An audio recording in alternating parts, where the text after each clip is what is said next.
Alors bonjour, bienvenue à ce webinaire de la chaire en gestion de la santé et sécurité au travail. J'espère que vous m'entendez bien, donc on va faire un premier test d'abord pour voir si vous m'entendez. Si vous pouvez lever la petite main qui est à côté de votre nom pour me signifier que vous entendez bien ma voix. Après ça, on pourra débuter le séminaire. Le webinaire. Bon, ben, je vois en effet que le son semble être bon. Donc, ben, écoutez, bienvenue à ce webinaire de la chaire en gestion de la santé organisationnelle et de la sécurité du travail.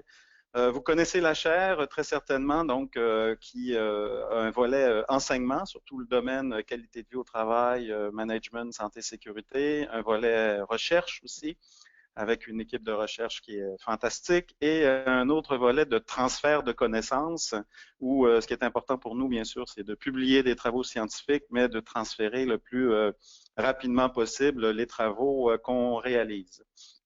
C'est dans cette perspective qu'est organisé ce webinaire sur la santé psychologique des cadres, enjeux et perspectives, et pistes d'intervention. Et on a la chance d'avoir avec nous aujourd'hui Marie-Hélène Gilbert, qui est professeure au département de management de l'Université Laval. Avant, elle travaillait en consultation auprès de professionnels en ressources humaines et auprès de cadres aussi qui provenaient de différents secteurs d'activité. Elle s'intéresse à la santé psychologique au travail depuis plus de 15 ans, donc c'est quelqu'un qui connaît bien le sujet. Et elle a réalisé d'ailleurs sa thèse de doctorat sur ce sujet-là, qui est certainement disponible sur Internet et d'ailleurs, on vérifie sur le site de Cher. Elle s'intéresse à tout ce qui fait en sorte que les gens sont en santé et performants. Hein. Le lien entre santé et performance est de plus en plus important. Donc, à ce qu'on appelle la santé organisationnelle. Et c'est déterminant. Elle s'intéresse aussi, bien évidemment, à toute la question de la santé des cadres, qui est un sujet important. Hein. On découvre en effet que les cadres, je le disais pas plus tard qu'aujourd'hui, sont aussi des êtres humains. Et donc, on a trop tendance, quand on parle de prévention et de santé psy, à penser uniquement aux employés. On oublie aussi la santé des cadres, qui est très importante. Juste un petit rappel, donc ce webinaire fera l'objet d'un enregistrement qui sera disponible. La présentation de Marie-Hélène Gilbert sera aussi mise en ligne en format PDF sur le site de la chaire. Laissez-nous quelques jours pour y parvenir. Alors, sans plus tarder, Marie-Hélène, je te cède la parole. Encore une fois, merci et nous avons tous très hâte de t'écouter. Merci. Bien, merci beaucoup, Jean-Pierre, pour cette présentation-là. Puis merci également à tout le monde d'être présent. Je vous souhaite la bienvenue également à ce webinaire. Je suis contente de voir que vous êtes plusieurs. Je suis donc pas la seule à me préoccuper de la santé psychologique des cadres, ce qui est une bonne chose. Alors, il y a quelques années, le fait d'occuper un poste de gestion, c'était perçu de façon très positive. Les gestionnaires étaient considérés comme étant des personnes qui étaient influentes dans l'organisation, avec des bonnes conditions de travail. Accéder à un poste de gestion, c'était même un objectif professionnel là, pour plusieurs employés qui voulaient avoir l'opportunité d'influencer leurs organisations, d'avoir plus d'autonomie puis de participer aux décisions là, importantes. Je vous dirais que cette vision positive-là du rôle de gestionnaire, là, c'est plutôt assombri là, au cours des dernières années, avec les nombreux changements, notamment là, survenus dans le monde du travail. Maintenant, lorsqu'on entend parler des cadres, notamment dans les médias, il est possible d'entendre qu'ils sont des bureaucrates inutiles ou des pousseux de crayon, donc des gens qui ne travaillent pas nécessairement, mais qui font que signer des papiers. Les cadres là, sont de plus en plus nombreux à ressentir une certaine pression sociale. On pourrait même dire à vivre de l'insécurité dans plusieurs secteurs d'activité en raison notamment là, des nombreuses restructurations. Alors que les cadres étaient reconnus pour être en bonne santé psychologique, ils font maintenant face à des difficultés qui les amènent à ressentir du stress, de la détresse et puis même à vivre de l'épuisement professionnel. D'où la pertinence là, de se préoccuper de leur état de santé. Alors, voici le plan que je vous propose pour ce midi. Tout d'abord, on va parler brièvement des différents changements qui sont survenus dans le monde du travail et qui ont eu des impacts sur les conditions de travail des cadres. On va regarder aussi comment ces conditions-là affectent la santé des gestionnaires pour ensuite examiner les enjeux de la santé des cadres pour eux-mêmes, pour leurs employés, puis pour leurs organisations aussi. Ensuite, on va réfléchir à différentes pistes d'intervention pour faire face à ces différents enjeux. Mais avant, dites-moi donc dans quelle catégorie vous faites partie. Ça va nous permettre de tester l'outil questionnaire du webinaire, puis ça va me permettre aussi de savoir à qui j'ai affaire. Merci Marie-Hélène. Donc, je vais lancer le petit sondage auquel vous pouvez répondre dès maintenant en nous indiquant est-ce que vous êtes cadre ou manager. Hein. Donc, vous allez voir s'il y a des gens de la France, quand on parle de gestionnaire, c'est pas gestionnaire de dossier, c'est l'équivalent de manager. Donc, je vous invite à répondre à ce court questionnaire. On voit les taux de réponse là, qui augmentent. Je vous invite aussi, si vous avez des questions, dans le panneau de webinaire, vous avez un onglet qui s'appelle Questions. Donc, vous pouvez écrire les questions que vous voulez et j'aurai l'occasion de les présenter après la présentation de Marie-Hélène qui dure environ 45 minutes. Bon, 90% de taux de réponse, je pense qu'on peut fermer le sondage et vous allez donc voir apparaître d'ici quelques secondes les résultats que Marie-Hélène pourra bien évidemment commenter. Voici Marie-Hélène. Moi, je ne les vois pas. Vous ne les voyez pas? Quelle est la catégorie à laquelle vous appartenez? Oui, mais attends un petit peu voir. Peut-être que... Ouais, je ne vois pas les résultats, en fait.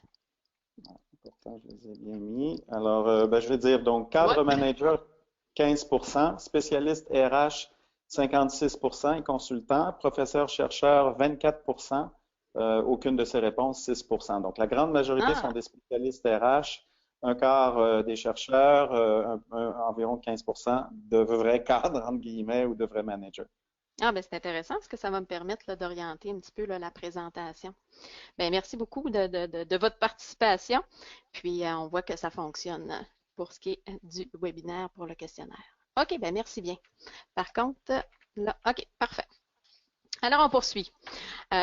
Écoutez, vous n'êtes pas sans savoir que le monde du travail est confronté à un contexte de grande compétition qui amène les organisations à apporter des changements qui sont considérables à leur structure, à leur organisation du travail, puis à leur façon de faire aussi, de manière à assurer leur adaptabilité, puis leur survie, si on peut dire. On voit notamment dans les organisations l'implantation de processus d'optimisation du travail. On peut penser par exemple au lean management. Alors, on tente d'optimiser les façons de faire, donc de faire plus avec moins. Certains secteurs sont particulièrement touchés. J'ai d'ailleurs tendance à penser que l'image ici fait référence aux cadres là, dans le secteur de la santé qui, au Québec, là, en tout cas, ont particulièrement été touchés par la réforme du ministre en place.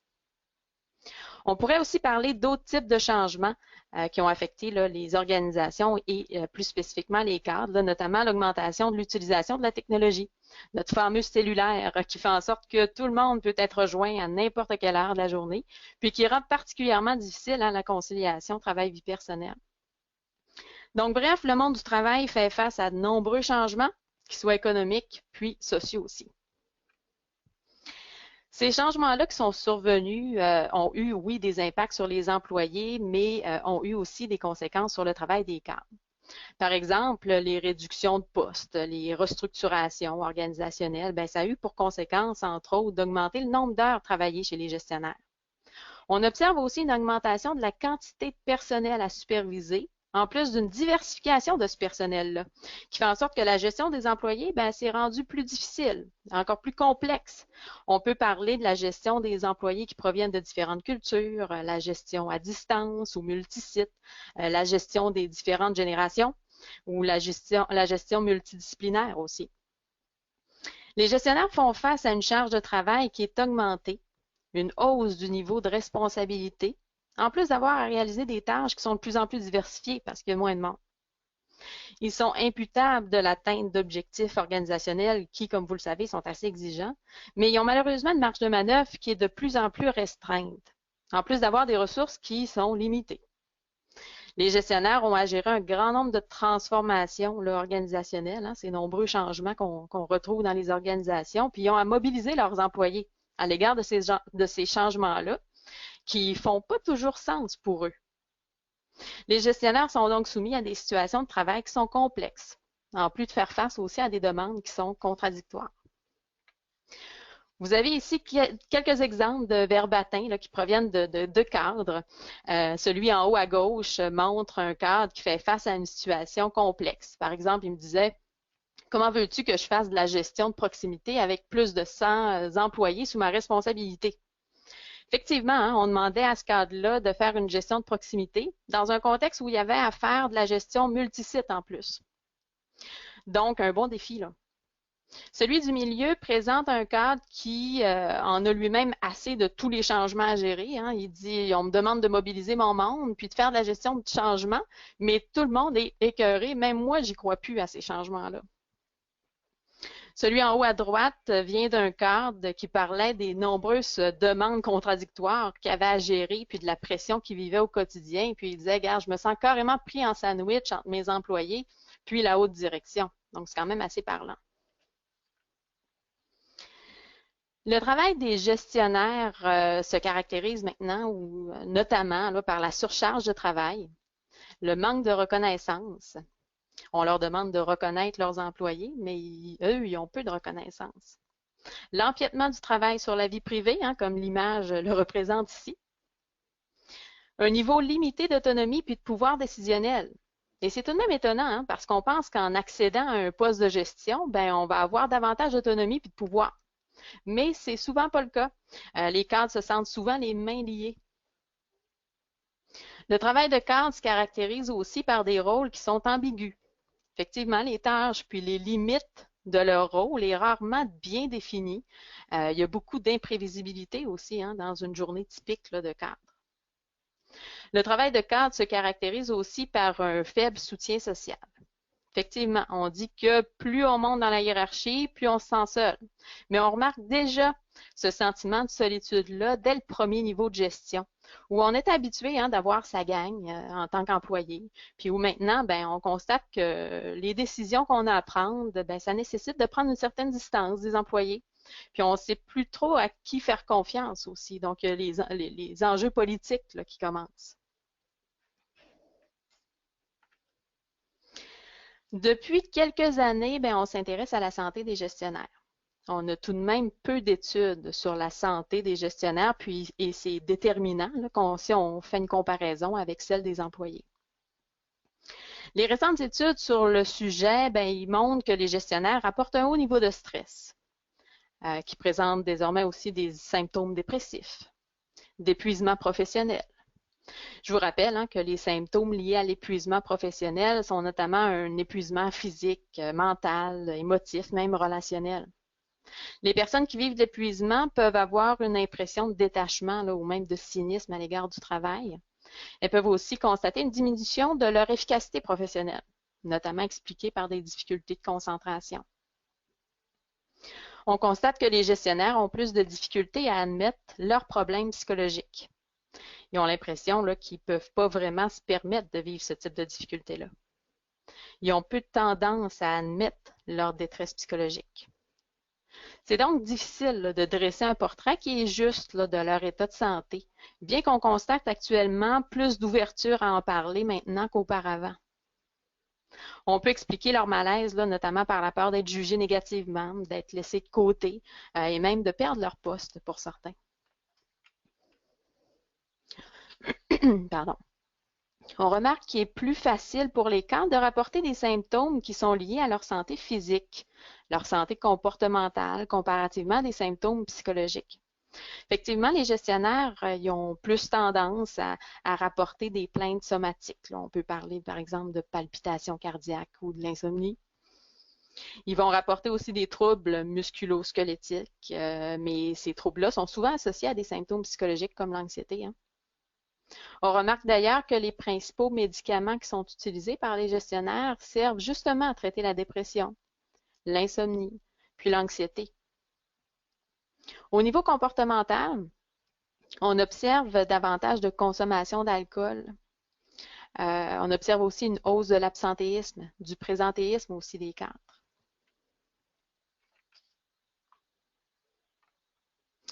Alors, question 2. Selon vous, c'est quel est le niveau hiérarchique le plus à risque de problèmes de santé psychologique au travail? Est-ce que c'est les gestionnaires de premier niveau, les gestionnaires intermédiaires ou les cadres supérieurs?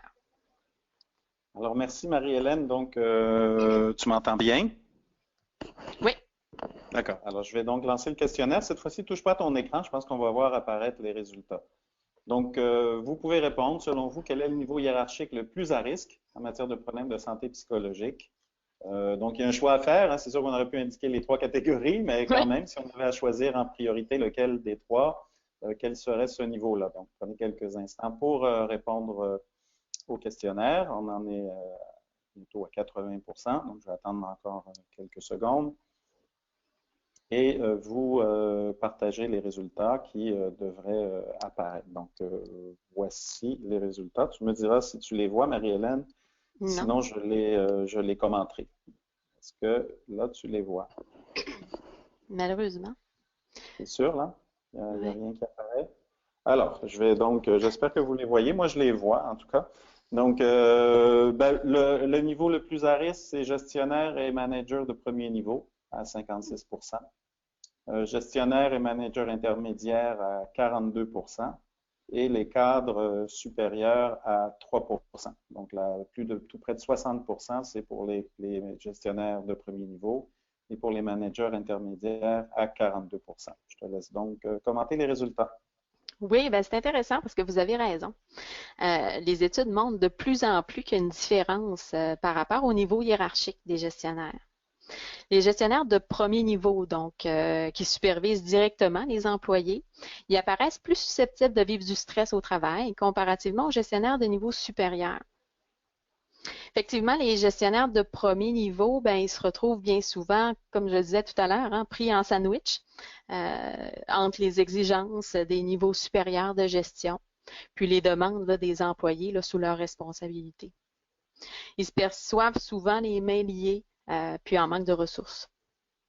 C'est aussi les cadres de premier niveau qui ont à annoncer hein, les changements, qui ont à communiquer les objectifs à leurs employés. C'est eux aussi qui ont à gérer les conflits interpersonnels là, directement au sein de leurs équipes.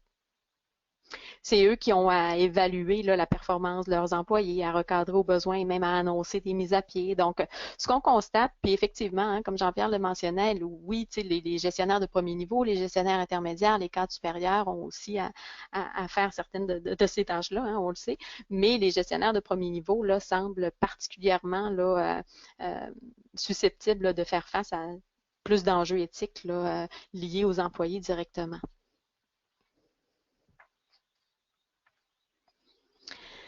Les problèmes de santé des cadres, ben, évidemment, hein, ils ont des conséquences sur eux-mêmes, là, mais également sur leurs employés, sur leur organisation aussi. Tout d'abord, ben, on observe qu'en plus d'avoir à vivre puis à ressentir là, les symptômes là, qui ont été préalablement mentionnés, ben, leurs problèmes de santé peuvent aussi affecter leur capacité à prendre des décisions, puis à assumer un bon leadership aussi. Effectivement, les symptômes ressentis ben, sont susceptibles d'affecter leur pratique de gestion. Des études montrent d'ailleurs que les cadres qui vivent notamment de la dépression, de l'anxiété, ben, ils exercent moins de leadership transformationnel, qui est un style de leadership qui est positif. Puis qui ont tendance aussi à adopter un style de supervision qui est plus abusif, ce qu'on ne souhaite pas. Hein. On constate également chez les cadres qui vivent des problèmes de santé psychologique au travail, ben, une baisse de leur niveau d'engagement organisationnel, en plus d'une diminution de leur performance au travail. Les symptômes qui sont ressentis peuvent effectivement affecter leur capacité à réaliser certaines tâches là, qui pourraient notamment être expliquées par le fait qu'ils peuvent être moins concentrés là, ou avoir la tête ailleurs. Là. Donc, les gestionnaires, par leur comportement de leadership, jouent un rôle qui est particulièrement déterminant au plan de la performance organisationnelle, non seulement par la promotion puis le maintien de la santé psychologique des employés, mais également de leur performance au travail. D'ailleurs, les recherches se sont principalement consacrées sur les effets des comportements de leadership des gestionnaires sur la santé psychologique au travail, puis la performance des employés. On dit que les bons leaders réussissent d'ailleurs à amortir les effets négatifs que peuvent avoir différents facteurs de risque, hein, donc des stresseurs organisationnels qui sont présents dans l'environnement de travail, sur le niveau de stress des employés. Il est également à noter que la santé des cadres peut également avoir un impact sur le climat de travail. Effectivement, les cadres qui vivent des problèmes de santé peuvent être moins susceptibles de gérer, par exemple, les conflits au travail, hein, en faisant peut-être plus des stratégies, en adoptant des stratégies d'évitement notamment, ce qui peut donc nuire au climat de travail. La santé des gestionnaires apparaît donc comme nécessaire pour que les gestionnaires soient en mesure d'adopter des saines pratiques de gestion qui vont à leur tour influencer positivement la santé des employés, puis leur performance aussi. Les organisations ont pour défi de maintenir une main-d'œuvre qui est performante, mais aussi en santé, s'ils ne veulent pas que leurs employés ressemblent à l'image ici. C'est d'ailleurs un clin d'œil à la télésérie Walking Dead. Je l'ai trouvée bonne quand je l'ai vue. Alors, au plan organisationnel, si ces cadres ne sont pas en santé, l'organisation voit son taux d'absentéisme augmenter, notamment les congés de maladie. Le taux de présentéisme aussi qui augmente, c'est-à-dire lorsque le cadre travaille, même quand son état de santé exigerait un arrêt maladie. Le taux de roulement chez les cadres est élevé, surtout s'ils ne sont pas bien dans leur travail. Ça implique donc des coûts importants pour les organisations, en plus des difficultés que ça amène, notamment en lien avec le recrutement ou le fait de retenir leurs gestionnaires. D'ailleurs, plusieurs employés refusent d'accéder à des postes de gestion en raison du stress qui est lié ou qui semble lié aux responsabilités de gestion. C'est certain que si les employés voient leur gestionnaire à moitié mort, ils sont moins motivés à appliquer sur des postes de gestion, n'est-ce pas? Les cadres jouent aussi un rôle qui est crucial dans le succès des interventions qui visent à prévenir les problèmes de santé psychologique chez les employés, puis à favoriser une meilleure santé organisationnelle. On peut penser, par exemple, à l'implantation d'une norme entreprise en santé. Il y a ma collègue Caroline Biron qui travaille justement sur les interventions liées à la santé psychologique au travail. Puis les problèmes de santé des gestionnaires peuvent donc avoir des conséquences négatives sur le succès de ce type d'intervention-là, considérant leur rôle clé, notamment par l'entremise de leur pratique de gestion. Donc, je considère que le fait de s'assurer que les gestionnaires sont eux-mêmes en santé devrait d'ailleurs être à la base de toute intervention qui vise la santé organisationnelle, parce que c'est vraiment des acteurs clés.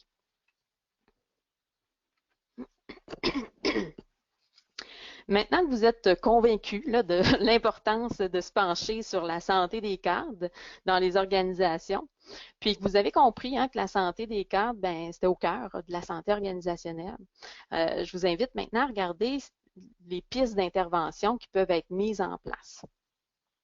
De manière à pouvoir intervenir sur la santé psychologique des cadres, il apparaît nécessaire en premier lieu de savoir c'est quoi la santé psychologique au travail.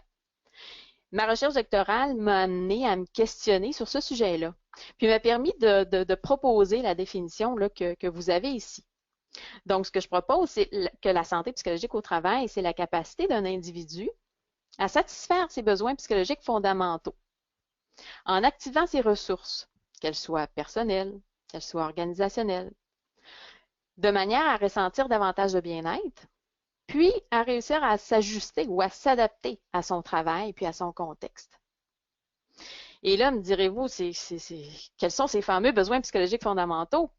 Alors, ceux qui connaissent la théorie de l'autodétermination vont se reconnaître ici parce que cette théorie-là a identifié 3 besoins psychologiques que les êtres humains de différentes cultures ont besoin de satisfaire pour se sentir bien puis se développer de façon optimale. Donc, ça semble assez central à la santé psychologique.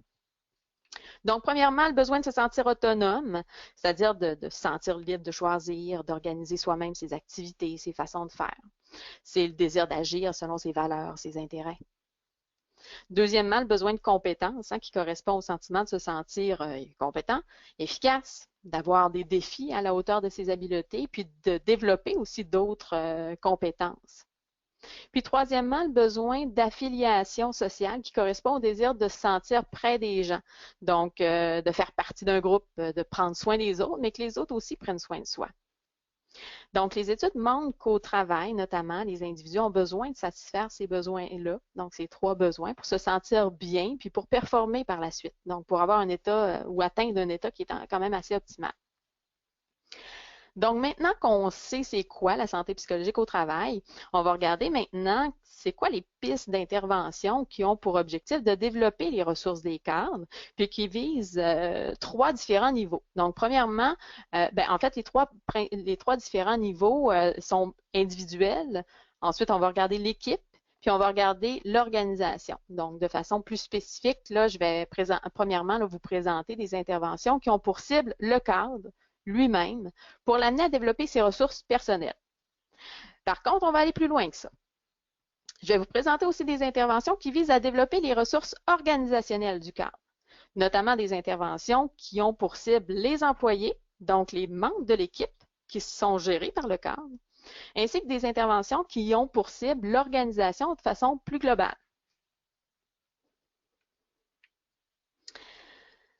Donc, les stratégies les plus souvent utilisées en matière de santé psychologique au travail, même chez les gestionnaires, ils se situent à un niveau individuel. Ces stratégies-là sont importantes et sont pertinentes parce qu'elles responsabilisent l'individu par rapport à sa propre santé, ce qui est important. Mais comme je vais vous le montrer tout à l'heure, elles ne doivent pas être utilisées seules. Parce que ça met l'entière responsabilité sur les individus, puis ça peut même devenir un élément de pression. Alors que, comme on le verra plus tard, la santé des employés et des cadres, c'est aussi l'affaire des organisations. D'ailleurs, on remarque actuellement un courant où on a tellement valorisé le bien-être, puis il faut être heureux, il faut être bien, on va faire du yoga, on va faire de la méditation, que les gens, ils se sentent coupables de ne pas être bien. Donc, il faut faire attention de ne pas mettre l'entière responsabilité seulement sur les individus. Donc, comme vous le voyez ici, les cadres, comme les autres employés, ont accès au programme d'aide aux employés. C'est d'ailleurs important de leur mentionner qu'ils ont aussi accès parce qu'ils ne savent pas nécessairement. Le fait de consulter un psychologue, là, que ce soit par l'entremise du PAE ou non, là, est encore malheureusement tabou de nos jours. Certains vont dire que c'est seulement pour les gens malades. Alors, il est important de passer clairement le message que le fait de consulter, ce n'est pas un signe de faiblesse, mais plutôt un signe d'intelligence, puis qu'ils gagnent à utiliser cette ressource-là à titre préventif. Donc, pas seulement là, à titre curatif. En consultant, par exemple, un psychologue, les cadres peuvent travailler notamment sur certaines ressources personnelles. Je pense ici à la confiance en soi, à la capacité à dire non ou à mettre ses limites, à gérer ses émotions puis à mieux se connaître. D'ailleurs, j'ai rencontré plusieurs cadres dans les derniers mois, puis je remarque que ces caractéristiques personnelles-là se retrouvent chez les gestionnaires qui apparaissent le plus en santé. Évidemment, il y a aussi la valorisation des saines habitudes de vie. Qui est pas mal à la mode là, ces temps-ci. Donc oui, il est pertinent, toujours pertinent de continuer à informer les gens par rapport au fait de bien dormir, bien manger, faire de l'exercice. Mais ici, j'aimerais mettre l'accent sur l'importance de se prendre du temps pour se ressourcer du travail.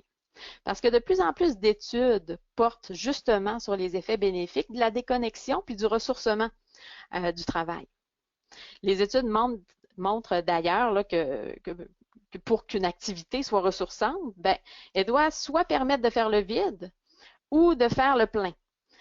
Pour faire le vide, on doit orienter nos activités pour qu'elles nous permettent là, de se détacher ou de se distancer du travail. Et ça, on entend par exemple physiquement, mentalement, puis surtout virtuellement.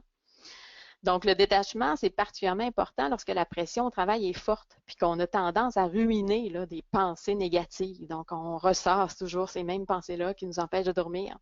Donc, pour faire le vide, on peut aussi faire des activités qui nous permettent de relaxer, là, donc d'avoir un niveau d'activation physique, là, psychologique qui est plus faible. Notamment, ça peut être de la lecture, de la marche. Puis pour faire le plein d'énergie maintenant, les études montrent qu'on doit orienter nos activités pour qu'elles nous permettent de relever un défi qui nous plaît et où on peut avoir un sentiment de maîtrise. Par exemple, pour moi, je vais jouer du piano. Ça fait en sorte qu'on a l'impression de ne pas avoir seulement le travail dans notre vie, puis que si ça va moins bien dans la sphère du travail, au moins on est bon ailleurs. Donc, ça fait du bien. T'sais. On ne met pas nos œufs dans le même panier. Il semblerait que le fait de sentir qu'on a le contrôle aussi sur notre temps libre, c'est également ressourçant parce qu'on a l'occasion de choisir des activités qui nous plaisent. Et là, vous me direz, c'est pas toujours évident quand on a des jeunes enfants parce que notre temps libre est plutôt limité. Certaines organisations détiennent aussi un programme d'aide à l'organisation, donc un PAO, qui est un concept intéressant où les gestionnaires peuvent consulter ce programme-là, qui est composé de spécialistes en ressources humaines, pour du coaching, pour les aider à mobiliser leur personnel, à gérer des changements, des conflits. Donc, si vous avez ce type de programme-là dans votre organisation, il est aussi important de faire connaître puis de le valoriser, là, de valoriser son utilisation là, parce que c'est une ressource supplémentaire qui est intéressante. Finalement, une intervention qui est particulièrement importante, c'est de s'assurer que les gestionnaires détiennent les compétences nécessaires pour assumer adéquatement leur rôle. Comme je vous le mentionnais tout à l'heure, les besoins de compétences, d'autonomie, c'est des besoins psychologiques fondamentaux. C'est donc important que le gestionnaire se sente bon puis autonome dans ce qu'il fait. Mais la gestion, c'est pas facile, hein. Il faut être orienté vers les résultats tout en ayant une approche très humaine. Il faut faire des suivis, mais exercer en exerçant aussi un certain contrôle, tout en faisant preuve d'innovation puis de créativité. Donc, la gestion, ça demande des compétences qui peuvent paraître paradoxales. Puis ça exige une bonne formation, puis de l'expérience aussi, hein, pour être en mesure d'être à l'aise dans ce type de fonction-là. Chaque année, il se dépense ou il s'investit de beaucoup d'argent, hein, à la formation des cadres, notamment sur le développement du leadership. Chaque école de gestion possède des cours en leadership. Il existe également des programmes de formation extérieure, hein, notamment offerts par des consultants. J'ai même entendu récemment l'ancienne présidente de l'Ordre des psychologues du Québec qui a décidé de développer son propre programme là, de formation en leadership. Donc, les consultants sauront qu'il y a beaucoup d'argent à faire là. Alors, les programmes de formation au leadership, ben, c'est très bien, hein. Le problème, c'est qu'on se questionne peu à savoir si les gestionnaires ils possèdent les ressources nécessaires, notamment le contexte nécessaire pour être en mesure d'adopter leur comportement de leadership. Dans les dernières années, on a adopté une approche qui est très prescriptive auprès des gestionnaires, en leur donnant des répertoires là, de comportements de leadership à adopter à l'égard de leurs employés. On leur disait notamment, vous devez avoir un leadership qui est transformationnel. Vous devez aussi adopter un leadership qui est authentique. Vous devez adopter des comportements qui soutiennent l'autonomie de votre personnel. Vous devez déléguer, coacher, faire preuve de courage de gestion, faire ci, faire ça. Bref, ça a eu comme impact de mettre encore plus de pression sur les gestionnaires qui se voient souvent, puis malheureusement, hein, dans l'impossibilité d'adopter tous ces comportements-là. J'étais avec un gestionnaire récemment, puis il me disait je sais bien qu'un bon gestionnaire devrait déléguer, mais là, tout mon monde est épuisé puis est surchargé. À qui je peux déléguer? Donc, il n'y avait comme pas de contexte qui est favorable. Et ça, c'est important de le considérer. Troisième et dernière question. Vous êtes-vous déjà demandé ce que vous pouviez faire pour favoriser la santé de votre gestionnaire? Alors, je vais vous lancer la question. Désolé, là, s'il y en a qui la voient pas, là, j'ai essayé de régler ça, mais je vois pas ce que ça peut être, là, malheureusement. Donc, la question, c'est vous êtes-vous déjà demandé ce que vous pouvez faire pour favoriser la santé de vos gestionnaires? Donc, en termes d'action, hein, si je comprends bien, Marie-Hélène, là, hein, Oui. Ce qui peut être posé comme geste, là, ou vraiment un programme ou quelque chose de spécifique aux gestionnaires, là, gestionnaire ou manager, hein, si vous êtes en France, là, c'est la même chose. Alors, le taux de réponse augmente. Je vous laisse prendre le temps d'indiquer vos réponses. Voilà. Parfait. Alors, je ferme le sondage en espérant que cette fois-ci, là, on voit la question. Je partage les résultats. Tu me dis si tu les vois ou pas, Marie-Hélène. Mais je ne les vois pas. Toujours pas. Bon, alors, je vais vous les annoncer. Donc, Oui. vous êtes-vous déjà demandé ce que vous pouvez faire pour favoriser la santé de vos gestionnaires? 80% disent oui. Donc, 80% des gens disent oui. On se l'est déjà demandé. Il faudrait peut-être poser la question, est-ce qu'on a agi par Oui. la suite? Là, ça serait intéressant si vous avez des questions. Mais c'est donc 80% disent oui, 19% disent non. Je te laisse commenter là-dessus. Merci. Ben merci. Effectivement, c'est intéressant parce que oui, tu sais, on peut s'intéresser ou on peut dire oui, je me suis demandé qu'est-ce qu'on peut faire pour les gestionnaires de notre organisation, hein, parce que je me rappelle qu'au départ, vous m'avez dit, on est plus en ressources humaines, on est plus en rôle conseil RH, donc peut-être que vous avez eu ce réflexe-là. Mais quand vous étiez dans votre équipe là, de travail, puis vous pensez à votre gestionnaire, est-ce que vous êtes demandé là, ce que vous pouviez faire pour favoriser sa santé à lui? Donc, c'est pas toujours évident de répondre à cette question-là. Et c'est l'une des questions qu'a posée à des employés France Saint-Hilaire dans le cadre de sa thèse de doctorat. France Saint-Hilaire qui est professeur à l'Université de Sherbrooke.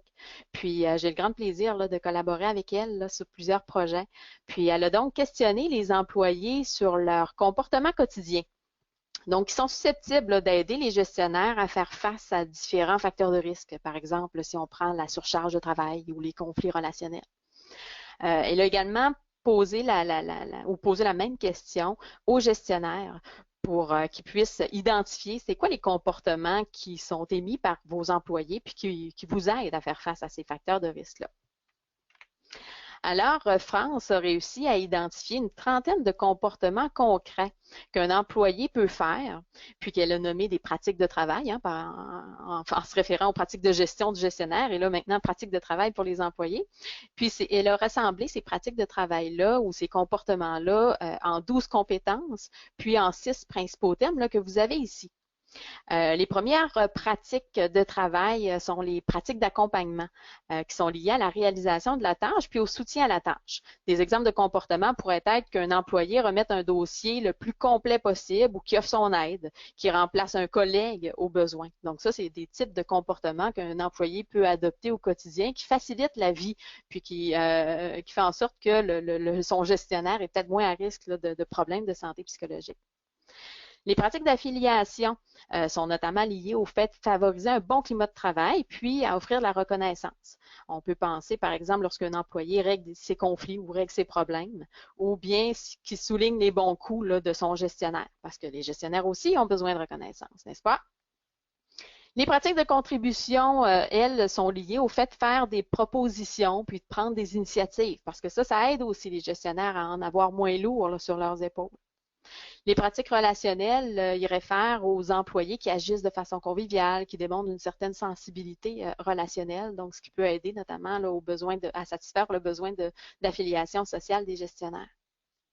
Les pratiques informationnelles concernent notamment le fait de donner des informations nécessaires à son gestionnaire, dénoncer clairement ses besoins aussi, ses limites. Donc ça, c'est aidant. Donc plus c'est clair la communication, hein, mieux c'est. Puis pour terminer avec des pratiques éthiques là, qui fait que les employés sont honnêtes, sont transparents à l'égard du gestionnaire, là, ce qui est facilitant. Puis ce qui crée aussi hein, une relation de confiance. Je vous dirais que c'est intéressant parce que les employés ils ont eu plus de difficultés à répondre à la question que les gestionnaires. Ce qui démontre que les employés s'attendent beaucoup des gestionnaires hein, à l'égard de leurs pratiques de gestion. Mais ils regardent peu ce qu'eux peuvent faire comme comportement pour favoriser la santé de leur gestionnaire. À titre de chercheur puis d'intervenant hein, dans le domaine, on a donc beaucoup de sensibilisation à faire auprès des employés pour leur montrer hein, que la santé organisationnelle, ben, c'est l'affaire de tout le monde, c'est l'affaire de tous, puis qu'ils sont aussi responsables, oui, de leur propre santé, mais également de celle de leurs collègues, puis aussi de leurs gestionnaires. Puis que par des simples comportements adoptés au quotidien, bien, les employés ils peuvent aussi contribuer à la santé de leur gestionnaire puis à la satisfaction de leurs besoins fondamentaux. Donc, si vous souhaitez avoir davantage d'informations sur ce sujet-là, la thèse de France Saint-Hilaire est disponible sur le web aussi. Puis on a coécrit un article justement avec Jean-Pierre sur ce sujet-là. La référence va être à la fin de la présentation. Donc, c'est intéressant parce qu'on peut constater que les gestionnaires peuvent émettre des pratiques de gestion qui favorisent la santé de leurs employés, puis que les employés peuvent aussi adopter des comportements ou des pratiques de travail susceptibles de favoriser la santé de leurs gestionnaires. On a vu que le cadre ou que le gestionnaire avait sa propre responsabilité à l'égard de sa santé psychologique en activant hein, ses ressources personnelles. On a également vu que les employés avaient aussi une responsabilité à l'égard de la santé psychologique de leur gestionnaire par l'adoption de saines pratiques de travail. Maintenant, il apparaît important hein, qu'il y ait aussi des interventions au plan organisationnel, de manière à avoir une vision plus systémique de cette problématique-là.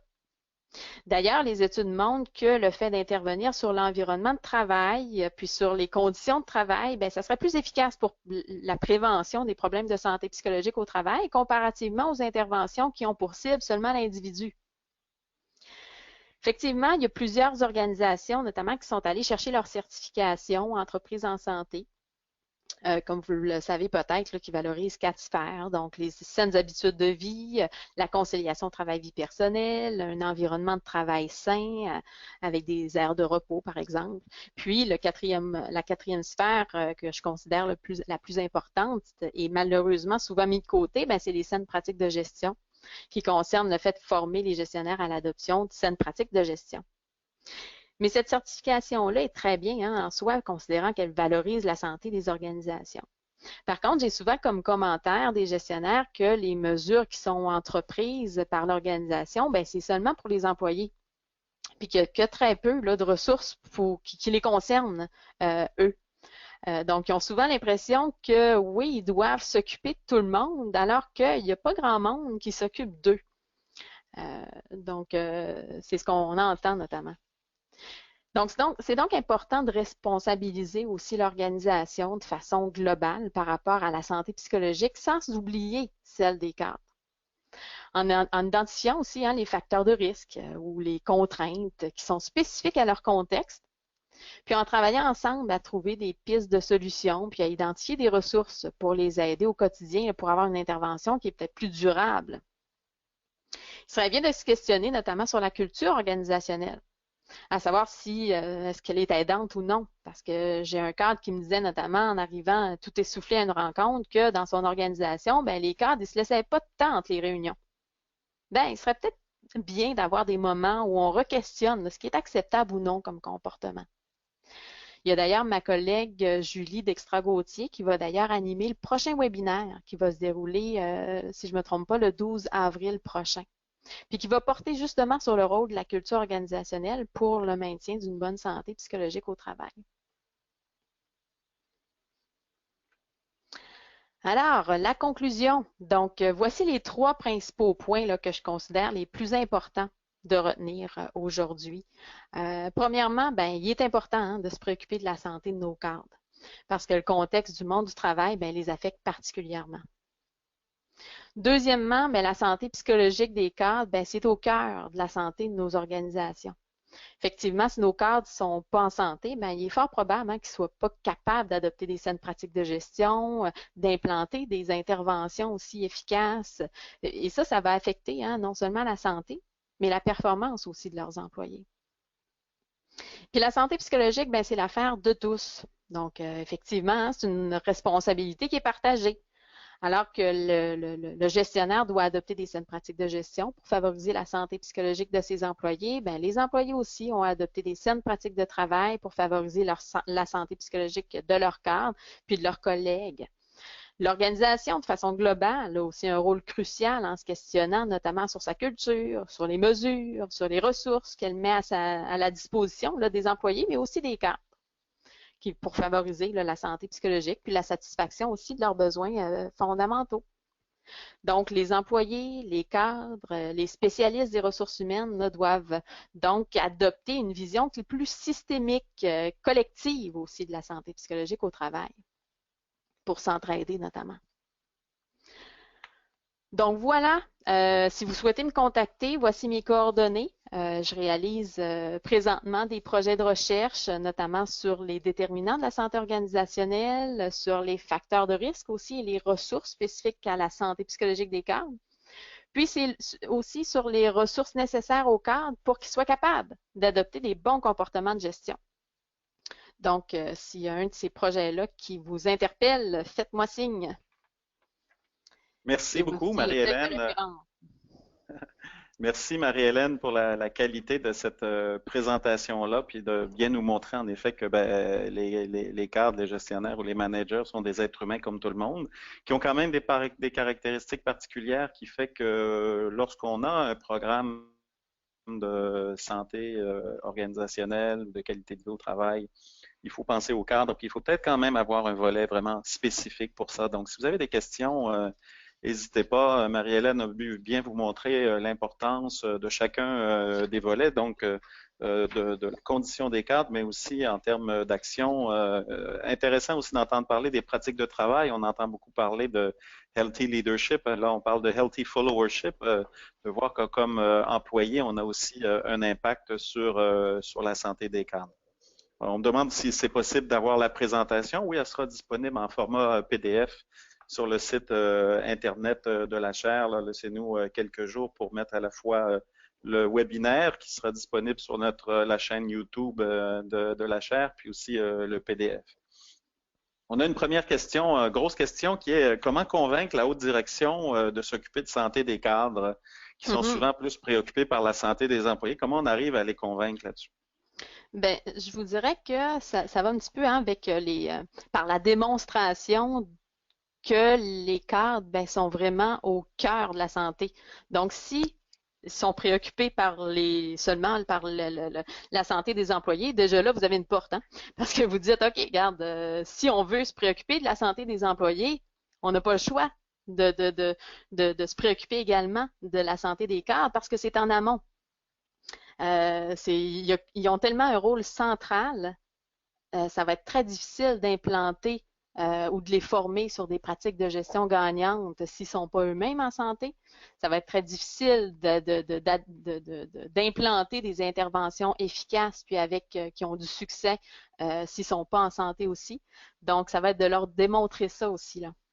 D'accord, donc de voir que c'est une condition de réussite Ah finalement, oui, c'est une condition clairement. gagnante dans ce moment-là. Autre question, bonjour, avez-vous pu faire un retour sur l'efficacité des groupes de pairs entre managers, donc des genre groupes de co-développement, Oui. d'échange de bonnes pratiques, et l'impact que ça peut avoir sur leur santé psychologique?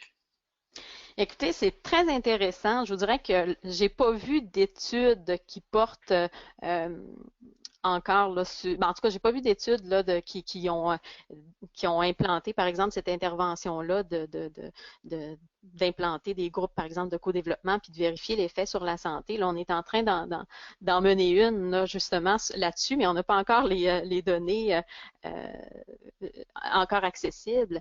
Mais je crois, en tout cas, mon hypothèse, c'est que ça va avoir un effet bénéfique, considérant que un groupe de pairs ou un groupe de co-développement, ça aide notamment aux besoins d'affiliation, hein, parce qu'on se sent davantage soutenu par nos pairs.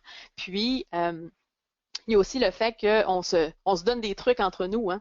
Donc, on s'entraide, ça nous amène aussi à créer comme une culture d'entraide et tout. Cependant, il faut, avant d'instaurer un groupe de co-développement, il faut se questionner à savoir si on a une culture organisationnelle qui permet ça. Parce que des fois, il y a des cultures organisationnelles qui sont très compétitives, ou est-ce qu'il y a des enjeux qui sont politiques, stratégiques, qui vont nous amener à ce que bien qu'on implante un groupe de co-développement, les gens vont avoir peur de parler.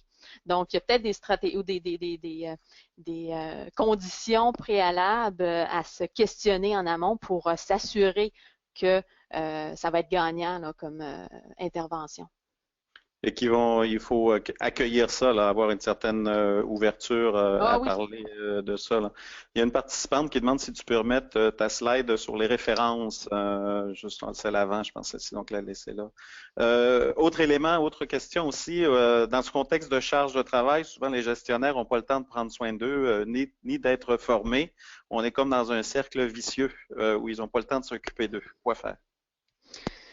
oui, on est vraiment dans ce cercle vicieux-là. Je pense qu'à un moment donné, il faut qu'il y ait un, un statement là, qui soit fait de la direction ou bien entre les cadres pour dire, OK, on est dans ce cercle vicieux-là de charge de travail qui est grand, mais si on reste là-dedans, ça fait en sorte que tout le monde va tomber, puis la charge de travail va être encore plus lourde pour les gestionnaires. Donc, il faut être en mesure de communiquer l'importance de prendre soin de soi pour être efficace, pour la santé de son monde, pour la performance de son équipe, mais aussi de l'organisation. Donc, c'est vraiment une responsabilité importante. Puis, il faut que ce soit adressé, ça, puis considéré. Puis, c'est clair que si chaque cadre reste isolé, seul, dans sa charge de travail, puis dans son stress qui est vécu, c'est sûr que à un moment donné, ça ira pas bien, là, si on peut dire. Ça va être beaucoup mieux si on prend les cadres, on se questionne justement, regarde, c'est quoi nos risques, c'est quoi nos stresseurs. Effectivement, il y a la charge de travail. OK, quelles ressources qu'on peut instaurer? Puis, donc, tu sais, de favoriser l'aspect collectif, hein, de dire, regarde, on peut-tu admettre que c'est pas facile d'être cadre, puis de s'entraider, se permettre de se dire les vraies affaires. Regarde, moi, dans mon secteur, parce que les secteurs, c'est différent hein, d'un secteur à l'autre, la réalité. Donc, moi, dans mon secteur, je vis ça. Puis c'est pas parce que le gestionnaire est pas bon, c'est parce que c'est effectivement des problématiques qui sont spécifiques à ce secteur-là. Donc, comment est-ce qu'on peut s'entraider? Comment est-ce que Donc, ça, je pense que ça va être beaucoup plus efficace, puis d'avoir justement cet aspect collectif-là. Puis, on va réussir davantage à se sortir de cette charge-là, puis à avoir davantage de ressources. D'accord, merci. Il y a une question qui va un peu dans le même sens de la part de Brigitte qui dit quelle serait la première étape pour développer une culture de santé des cadres une fois l'engagement de la direction acquis? Donc, c'est ça, une fois qu'on arrive ou on arrive à convaincre le top management qui dit bon, OK, c'est vrai, il faut faire quelque chose. Par quel bout on prend la bête, là? Qu'est-ce qu'on fait? Quels sont les Ouais. premiers gestes à poser? Ben, c'est une bonne question. Je pense qu'il faudrait avoir donc oui, bon, il y a le statement ou l'engagement de la direction. Déjà là, on est très bien parti. Maintenant, je pense que c'est de se rencontrer, puis justement de se questionner, donc de partir d'en haut, là, puis de dire, bon, quelle culture on a. Donc, de faire peut-être un diagnostic là, de la situation. Donc, quelle culture on a? C'est quoi le climat de travail? C'est quoi les différents risques que nos gestionnaires rencontrent? Comment ça va, nos cadres? Comment vont nos employés aussi? Donc, moi, je dirais, gars, faites un diagnostic, un état de la situation, puis après ça, ça va être de prioriser par la suite là, les interventions. Où est-ce qu'on agit pour être le plus efficace possible? Donc, d'accord, tout en donc identifier les risques, identifier la culture, hein, Ouais. en effet, puis Julie Dextra Gauthier en parlera dans sa conférence Mm. du 12 avril, mais identifier la culture est un élément important. C'est, si vous voulez, ce que moi j'appellerais la cause de la cause, hein, finalement, qui permet de remonter un peu plus en amont. Merci. Il y a Lise Hélène qui dit quelle modalité attend-on en général des gestionnaires de gestionnaires? Est-ce que le soutien fait vraiment partie des pratiques des gestionnaires de gestionnaires, où je me permettrai le commentaire souvent, est-ce qu'ils ne sont pas plutôt là juste pour passer des commandes? Donc, je ne suis pas certaine de bien comprendre la question. Donc, est-ce que Souvent, c'est le... on parle des gestionnaires qui s'occupent des Oui, employés, mais il y a aussi des gestionnaires de de gestionnaires, gestionnaire. là. Oui, par Il y exemple, les a cadres un gestionnaire qui intermédiaires ou les peut cadres avoir supérieurs. exactement, exactement. Donc, quel rôle particulier doivent avoir ces Ah, gens-là qui sont un peu qui sont la courroie de transmission aussi des exigences de l'organisation, hein? oui. Euh, ils ont un rôle qui est particulièrement important aussi, hein, parce que c'est certain que, je dirais, par exemple, pour le cadre intermédiaire ou un cadre supérieur qui engage des nouveaux gestionnaires, hein, ça va être de leur montrer, de leur définir, de bien définir, hein, c'est quoi le rôle qui est attendu, donc pour diminuer l'ambiguïté, puis de tenter de faciliter.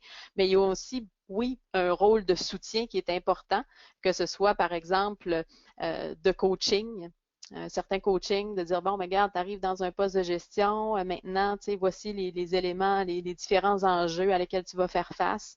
Ils ont ils ont un rôle qui est important au niveau du soutien, ils ont un rôle qui est important aussi en ce qui a trait au sentiment de compétence, que je dirais. Donc, de dire, regarde, oui, la reconnaissance. Donc, ça va être très important aussi. Puis de s'assurer qu'ils ont la marge de manœuvre nécessaire pour faire le travail. Puis oui, c'est pas juste de passer les commandes, mais de dire, regarde, voici qu'est-ce qui est à faire, comment tu vois ça. Donc, de coacher un petit peu là-dedans, puis de laisser la marge de manœuvre le plus possible pour que l'autre sente qu'il a le pouvoir nécessaire d'agir. Puis d'être à l'écoute aussi, hein, de dire, bon, regarde, oui, effectivement, tu sais, on est dans une situation qui est pressurisante, mais vraiment, maintenant, comment est-ce qu'on peut travailler ensemble de façon le plus efficace possible. Donc, c'est encore là, hein, l'entraide. Je Mhm. pense que ça, c'est très important. OK. Merci beaucoup, Marie-Hélène. Moi, je dis aussi en effet que souvent les gestionnaires de gestionnaires doivent se poser la question de la charge de travail qu'ils génèrent auprès de leurs gestionnaires quand ils Mhm. formulent des demandes et pas juste dire ah, ça va le faire, ah, on va y arriver, j'en ai absolument besoin, mais qui se posent cette question-là, qui ne soit pas, je dirais, dans le déni. Dernière question, Marie-Hélène. Quels sont les bons indicateurs quantitatifs et qualitatifs pour avoir une idée de la santé psychologique globale des cadres d'une organisation? Est-ce que c'est les mêmes outils de mesure que de la santé des employés de manière générale ou s'il y a quelque chose de spécifique pour les cadres?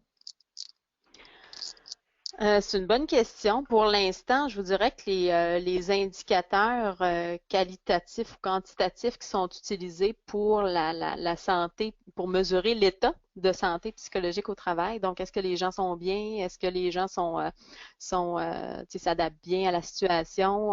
Là, pour l'instant, ce que je vois, c'est les mêmes indicateurs. Je vous dirais que ce qui change pour les cadres, c'est plutôt les facteurs de risque. Donc, parce que les études commencent à montrer que ça ne serait peut-être pas nécessairement les mêmes facteurs de risque ou les mêmes stresseurs organisationnels qui impacteraient les employés par rapport aux cadres. Donc, leur réalité est différente. Donc, c'est notamment ces aspects-là, de voir qu'est-ce qui peut les affecter. C'est plus ça qui va changer que l'état ou les indicateurs d'état de santé. Oui, donc pas uniquement les conditions de travail, mais les conditions de management en tant que tel, autrement dit, dans lequel on exerce le management. Écoute, Marie-Hélène, merci infiniment pour ce webinaire de très haute qualité, surtout d'avoir bravé la tempête de neige. On a eu tout près de 65 centimètres de neige. Marie-Hélène est venue en raquette à l'université pour être capable de faire ce webinaire, donc on l'apprécie beaucoup. Merci de cet effort que tu as fait. Écoutez, je vous invite à notre prochain webinaire qui va avoir lieu le 12 avril, qui va être sur le thème de culture organisationnelle et santé psychologique. Quel lien? Donc là, on va vraiment se donner une vue, ce que j'appellerais d'hélicoptère ou de satellite en se questionnant au niveau très macro, corporate sur le lien et non pas simplement pratique de gestion, pas simplement, mais pas uniquement pratique de gestion, pratique de travail, mais vraiment une vision d'ensemble. Le webinaire auquel vous avez participé aujourd'hui sera mis en ligne sur le site web de la chaire très prochainement, au courant de la semaine prochaine, ainsi que le PDF de la présentation. Merci beaucoup pour votre participation aux nombreuses personnes. J'espère que vous avez apprécié. C'est important pour nous que vous soyez là en ligne. En tout cas, j'espère que tout ça est bien utile. Alors oui, 65 cm de neige au Québec, 20 degrés à Paris. Donc, on voit qu'on n'est pas sur le même continent. Merci et on voit qu'avec le webinaire, on peut parler à tout le monde sur la planète. Merci beaucoup, puis merci Marie-Hélène encore une fois. Merci à vous. À bientôt. Au revoir.